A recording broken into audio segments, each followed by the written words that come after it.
शेतकरी बंधूंनो, पिकासाठी फॉस्फरसयुक्त खतामध्ये आपल्याला सल्फरयुक्त जे खतं असतात किंवा नायट्रेटयुक्त जे खतं आहेत हे आपल्याला त्यासोबत वापरता येत नाही किंवा नायट्रेटयुक्त खतासोबत सल्फरयुक्त खतं देखील वापरता येत नाही. कारण की हे जर खतं आपण मिक्स करून वापरले तर तुम्हाला माहिती आहे फॉस्फरस हा त्या ठिकाणी उपलब्ध होत नाही. परंतु पिकासाठी हे सल्फर अन्नद्रव्य देखील अत्यंत महत्त्वाचं आहे. कारण जमिनीचं pH कमी करून इतर अन्नद्रव्य उपलब्ध होण्यासाठी त्याची मदत होत असते. तर याच गोष्टीवरती या कंपनीने यारामिला कॉम्प्लेक्स या नावाचं खत बनवलेलं आहे. याच्यामध्ये सल्फर त्या ठिकाणी ॲड केलेला आहे, परंतु याचा फॉस्फरसवरती उपलब्धीवरती काही परिणाम त्याचा दिसून येत नाही. एक नवीन तंत्रज्ञान त्यांनी बनवलेलं आहे त्याच्यामध्ये, जेणेकरून फॉस्फरसयुक्त खतासोबत त्यांनी सल्फरयुक्त खत त्या ठिकाणी ॲड केलेलं आहे. त्यांची ही वैयक्तिक टेक्नॉलॉजी आहे ज्याचा वापर करून त्यांनी हे खत बनवलेलं आहे. तर शेतकरी बंधूंनो, यारामिला कॉम्प्लेक्समध्ये नेमके घटक कोणकोणते आहेत, हे खत आपण कधी वापर करू शकतो, काय काम करतं, कोणत्या स्टेजमध्ये पिकाचा वापर करू शकतो, याची मार्केटमधील प्राईस किती आहे आणि डोस किती आहे याबद्दलची सविस्तर माहिती आजच्या व्हिडिओमध्ये आपण पाहणार आहोत. तर सर्वात प्रथम शेतकरी बंधूंनो, याच्यामध्ये दोन प्रकारचे नायट्रोजन उपलब्ध असतो. नायट्रेट नायट्रोजन आणि अमोनिकल नायट्रोजन या दोन स्वरूपातील नत्र मिळून याच्यामध्ये 12% नायट्रोजन उपलब्ध असतो. त्याच्यानंतर दुसरा घटक जो आहे याच्यामध्ये फॉस्फरस उपलब्ध असतो. तर फॉस्फरस देखील दोन स्वरूपातील फॉस्फरस याच्यामध्ये उपलब्ध असतो. एक म्हणजे आर्थोफॉस्फेट आणि दुसरा डायकॅल्शियम फॉस्फेट. अशा दोन प्रकारचे फॉस्फरस मिळून याच्यामध्ये 11% हा फॉस्फरस घटक उपलब्ध असतो. त्याच्यानंतर पोटॅश हे 18% याच्यामध्ये उपलब्ध असतं. त्याचबरोबर मॅग्नेशियम म्हणजे नायट्रोजन फॉस्फरस पोटॅश या मुख्य अन्नद्रव्याबरोबरच दुय्यम अन्नद्रव्यामध्ये मॅग्नेशियम आणि सल्फर हे दोन अन्नद्रव्य त्याच्यामध्ये उपलब्ध असतात. तर मॅग्नेशियम हे 1.2% याच्यामध्ये उपलब्ध आहे आणि सल्फर 7.6% सल्फर याच्यामध्ये उपलब्ध करून दिलेला आहे. तर शेतकरी बंधूंनो, प्रायमरी म्हणजे मुख्य अन्नद्रव्य आणि दुय्यम अन्नद्रव्यांचा एकत्र स्रोत असलेला अत्यंत जबरदस्त कॉम्बिनेशन असलेलं हे खत आहे.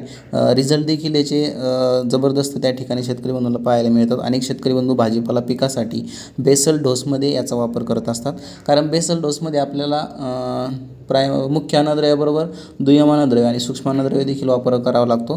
तर मुख्य आणि दुय्यम अन्नद्रव्य मिळून याच्यामध्ये हा चांगला स्रोत बनवलेला आहे. जास्त त्या ठिकाणी खतं देखील विकत घ्यायची आपल्याला गरज पडत नाही, कारण एका खतामध्येच मुख्य आणि दुय्यम अन्नद्रव्य याच्यामध्ये उपलब्ध करून दिलेले आहेत.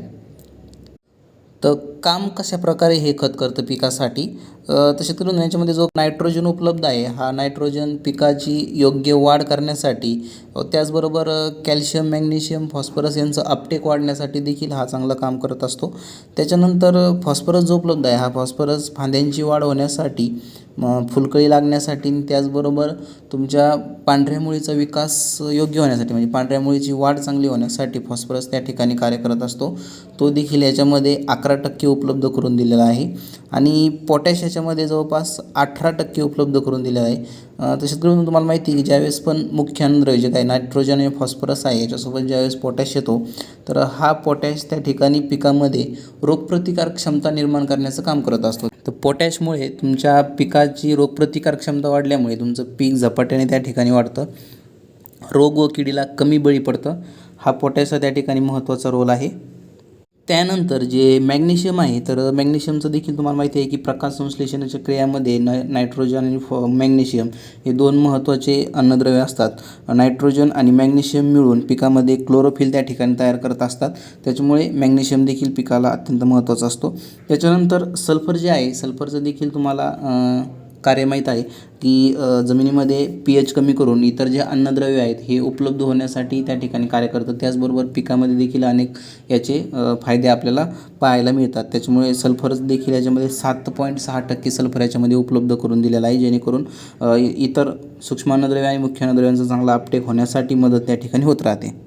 पिकाच्या कोणत्या अवस्थेमध्ये वापर करू शकता, तर याच्यामध्ये जे काही अन्नद्रव्य आहेत म्हणजे नायट्रोजन फॉस्फरस पोटॅश आणि दुय्यम अन्नद्रव्य हे पिकाला सुरुवातीला बेसल डोसमध्ये देखील तुम्ही वापर करू शकता किंवा पिकाच्या वाढीच्या अवस्थेमध्ये देखील वापर करू शकता. त्याचबरोबर पीक फुलोऱ्यामध्ये असेल तरी देखील याचा वापर तुम्ही करू शकता. चांगल्या पद्धतीने रिझल्ट त्याचे दिसून येतात.